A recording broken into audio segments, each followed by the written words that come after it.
colonia Nápoles, estamos en la calle Pensilvania 209 y los teléfonos de consulta son 5523-5453 o 5523-8223 y también nos pueden encontrar en la página de internet que es www.otorrinonapoles.com.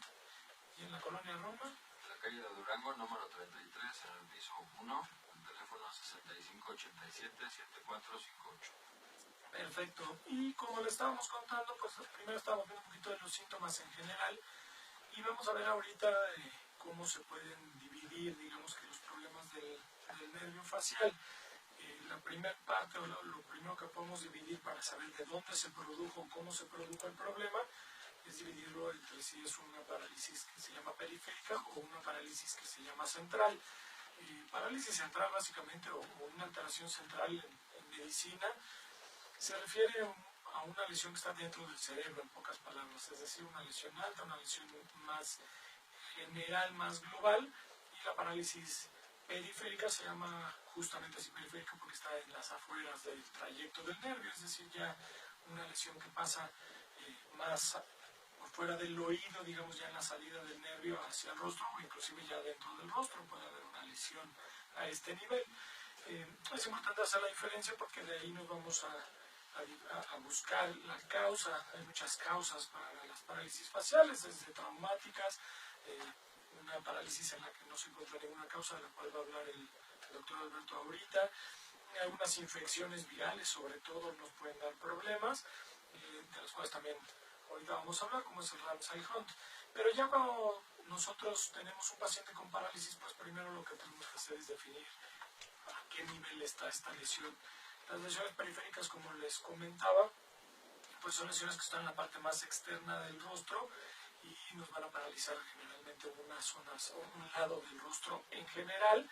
Y aquí vamos a ver que ese mismo lado tiene alteraciones en el lagrimeo y en la secreción de la saliva, como les había comentado.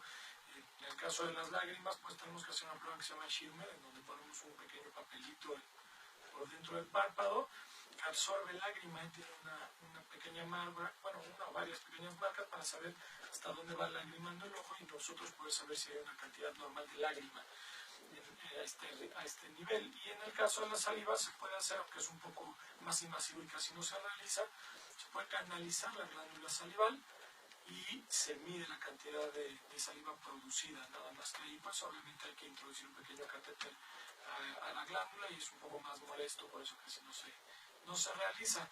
En estos casos, en estas lesiones periféricas, normalmente pues todo el lado está paralizado, ese mismo lado en el oído puede haber una sensación que nosotros le llamamos médicamente hiperacusia, y los pacientes lo que van a decirnos es que ruidos fuertes les lastiman el oído.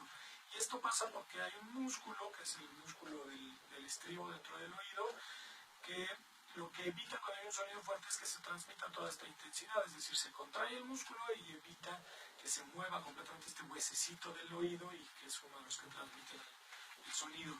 En el caso de la parálisis, el nervio facial pues da esa sensibilidad a ese nervio, le da información a ese músculo, y en este caso al estar paralizado el músculo, pues el sonido se va a transmitir completamente, no va a haber este bloqueo y molesta el sonido intenso. Esto es generalmente lo que vemos en una parálisis periférica, en donde el daño está ya en la parte externa del cerebro, digamos, por fuera.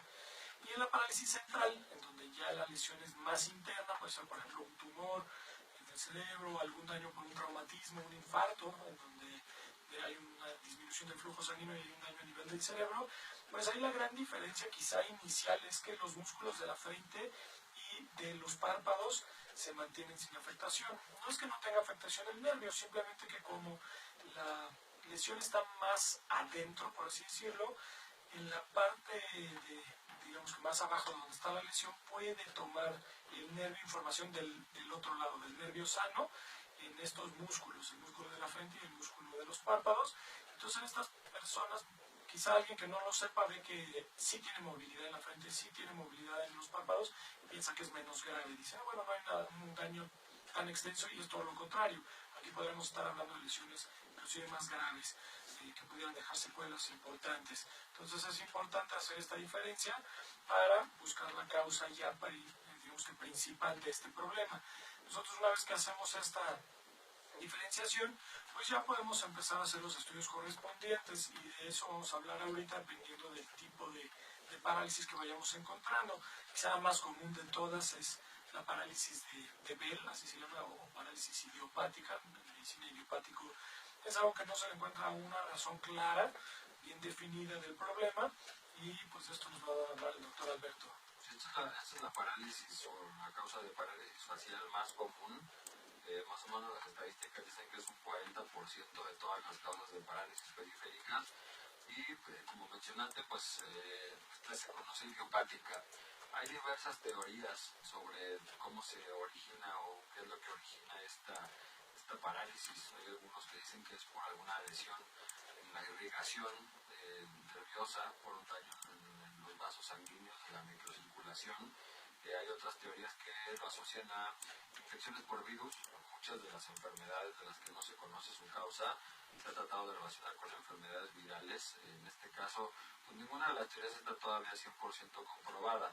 En este caso, el virus que más se llega a asociar es el virus del herpes simple, aunque bueno, se hace algún tipo de estudios y demás, y no se ha tenido certeza de que se produce. Lo que produce como tal, o lo que se sabe, pues es que obviamente hay una inflamación del nervio, un edema en todo el nervio, que es lo que lo causa. Normalmente esta parálisis no es, es igual de frecuente entre hombres y mujeres y no tiene una edad tampoco clásica de presentación. Obviamente la mayor cantidad de casos se encuentran por cuestiones estadísticas entre pacientes que están entre los 18 a 50 años más o menos, pero como les digo, pues puede ser algún joven, puede ser alguien mayor de 50 años, tampoco está peleado con la edad, que pueda desarrollar este tipo de parálisis. Se ha tratado también un poquito de asociar con cuestiones hereditarias, ya que se ha visto que realmente si se tiene un familiar cercano, primer grado, que haya tenido una cuestión de parálisis, pues se puede tener un poquito más de riesgo. Se ha visto que familiares pueden presentar también este tipo de parálisis. Normalmente son cuadros que se presentan una vez en la vida. Es raro que lleguen a ser recurrentes, aunque sí se ha llegado a presentar.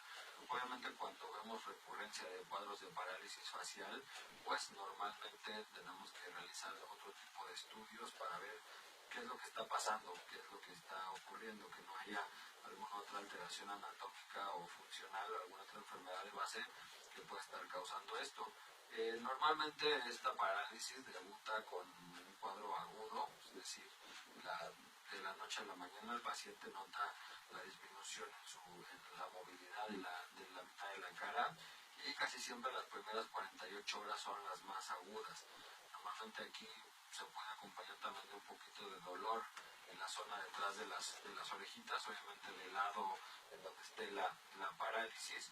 Y pues obviamente aquí los músculos afectados, como les dijimos, los músculos de la expresión facial, que esto hace que normalmente el surco que se forma entre el labio y la nariz se borre un poquito. También los pliegues que se llegan a formar en la zona de la frente. Y normalmente también otro dato muy común es que se desvía la comisura, la parte lateral de la boca se llega a desviar obviamente hacia el lado sano, porque los músculos sanos pues obviamente jalan al músculo que está paralizado y pues obviamente esto genera estos cambios. Normalmente la mayoría de los pacientes llegan a tener una recuperación completa, más o menos tardan de 3 semanas a un mes.